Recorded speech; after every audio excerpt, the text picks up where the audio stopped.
የታደራችሁ ነው የሚባለው።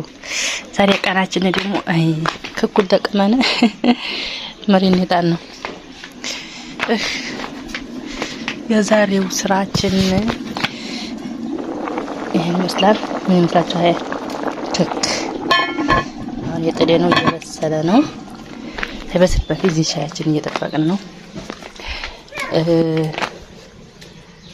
አንተም ሽንኩርቱ ተከታተፈና ጨምረዋለሁ። እዚህ ጋር በርበሬ አለ። በርበሬ፣ ዘይት፣ ሽንኩርት፣ ዱቄት ምናምን አዋጣን። ሰው ለማስተዛዘን ምናምን ሲሆን ሰርተን የምንሄድበት ነው። አሁን እንጀራም የተጋገረ ነው እና ታያት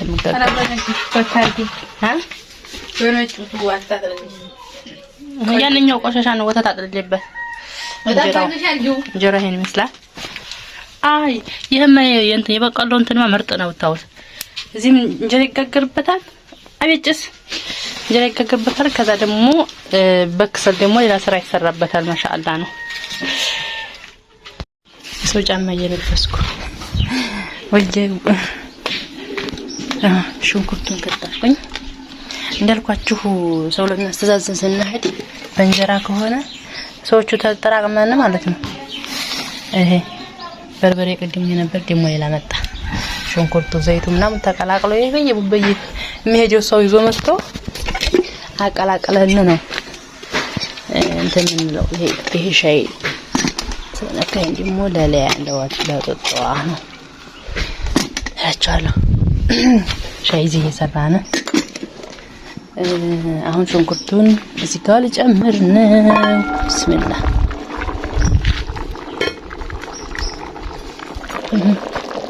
እንደምታውቁት ሽንኩርቱ ገባ ይማሰላል።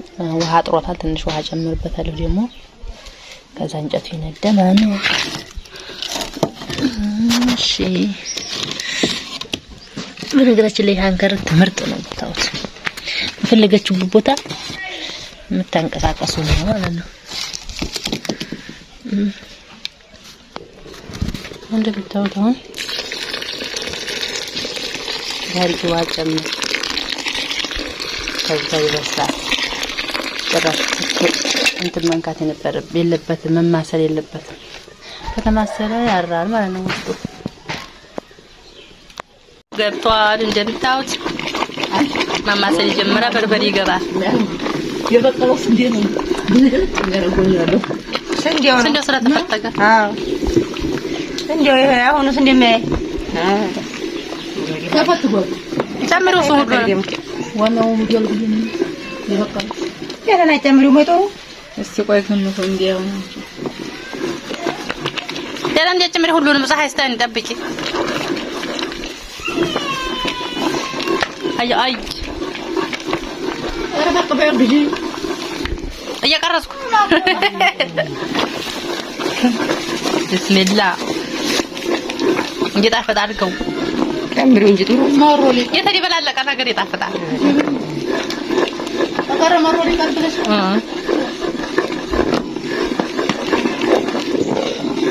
አሁን በቃ ማማሰል ነው። ማማሰል ነው። ተሁላ በጀመረ ሙቃቱ ሐምሌ 1 ዛሬ ሐምሌ 1 ክረምት መሆን ነበረበት። አኛ እንግዲህ ሆነ እሳት ነው። አረ መርሳብቻ ነው ያለው በዛ እየጣለ ነው። ወርጌ ሰማፋፋ ብለዋል። ማታሊ ደውለው ማታምታ አንተናማ ፎቶና ሞኘና አስቡ ባላማስሩ በዛው ነጭ ሽንኩርቱን ጨምር። ይሄ ነው እንግዲህ ይያሰራል። ፈጥሮ ደራሽ እንደዚህ ነው ወላ እንደ ፍልስ ይጣፈጥ።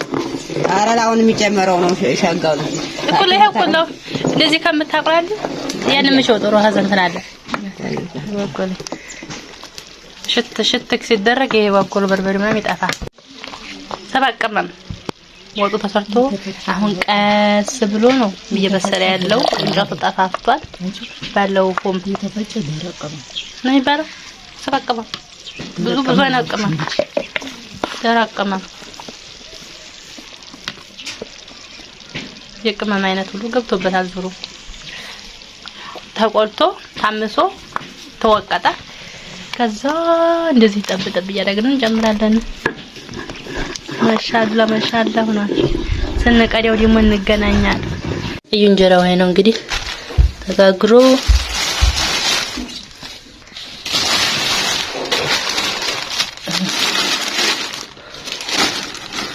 እንጀራው እንግዲህ ይሄ ነው እንደምታዩት። ወይ ቆራስኩ እንደዚህ ሽፈን አድርገን ተንትራችን ለብስ አድርገን መጣ ሁሉሉ ወማጣው ወጥ እንደሞ አሳያችሁ። ወጥ ደግሞ ተቀድቶ ይደርሳል። እንደምታዩት ሞልቷል። ስንሄድም ቦጭ እንዳይል በዚህ ተቀድቶ ማለት ነው። አይ ተፈርማል ሙሉ ነው። ይሄን ወጥ ነው። ከዛ እንሄዳለን። አሁን ላይ አንላጥብ ስለሆነ እስከምንዘጋጅ እስከምን ሰዓት ይሄዳል ብዬ ነው። እና ይሄን ይመስላል። እንደዚህ ነው ማስተዛዘን ሲካሄድ ከሰባቱ በጣም ቅርብ የሆነ እንትን ሆነ ወንድም እህት ልጅ እናት አባት ሲሆን እንጀራ ማምን ይዘን እንሄዳለን። እንደዚህ ደግሞ ትንሽ እንትን ያለ ከሆነ ዳቦ ሻይ አፍልተን እንሄዳለን። ማስተዛዘን ሲባል እንደዚህ ነው በእኛ አገር ማለት ነው። ሰላም አለይኩም። አንድ ታሪክ ላካፍላችሁ እስከ መጨረሻው አዳምጡት። የደስታ ትንሽና ትልቅ የለውም፣ ዋናው የኛ አቀባበል ነው። ለምሳሌ ያክል አንድ እህታችን ወለደች። ማሻአላ አላህ ወፍቋት ወንድ ልጅ ወለደችው። ጓደኛዋ ለዚያራት ሄዳለች ልታያት እና ተጠያየቁና ምናምን ማሻአላ ወንድ ልጅ ወልደሻል፣ ለመሆኑ ባልሽ ምን አይነት ስጦታ ገዛልሽ አለቻት። አረ አልሐምዱሊላህ እኔ ደስተኛ ነኝ፣ እሱ አሁን ስጦታ አልገዛልኝም፣ ግን የሆስፒታሉን የከፈለው እሱ ነው። ደውም ደስተኛ ስራት እንዴ እንደዚህ የሚያምር ወንድ ልጅ ወልደሽለት እና ስጦታ መግዛትም አለበት ትላታለች። ነው እንዴ? አዎ። ከዛ ለኮሳት ሄደች።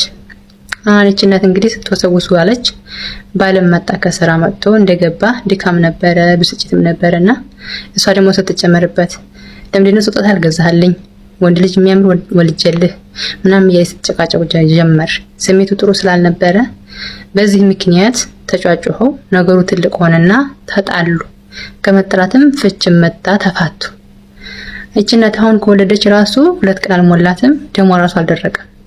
ጓደኛዋ መታያንን ሸር ነገርሽን ለኩሳባት ሄደችና የቤቷ መፍረስ መንስኤ ሆነ ማለት ነው። ትንሽ ቃል ናት እንግዲህ ደስተኛ የነበረችው ሴትዮ አሁን ቤቷን አፈረሰች ማለት ነው። ለምን?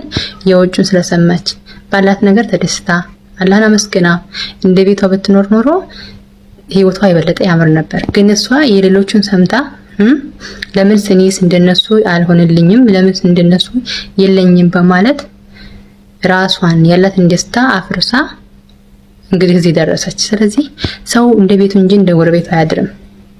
ባላችሁ ነገር ተብቃቅታችሁ ከኖራችሁ አላህ ጨምሮ ይሰጣችኋል። የራሳችሁን ህይወት ለመኖር ሞክሩ እንጂ የሰውን ህይወት ለመኖር አትጣሩ። ለመለወጥ ሞክሩ፣ ግን ያንን ሰው ማምሰል አለበት ብላችሁ አትሞክሩ።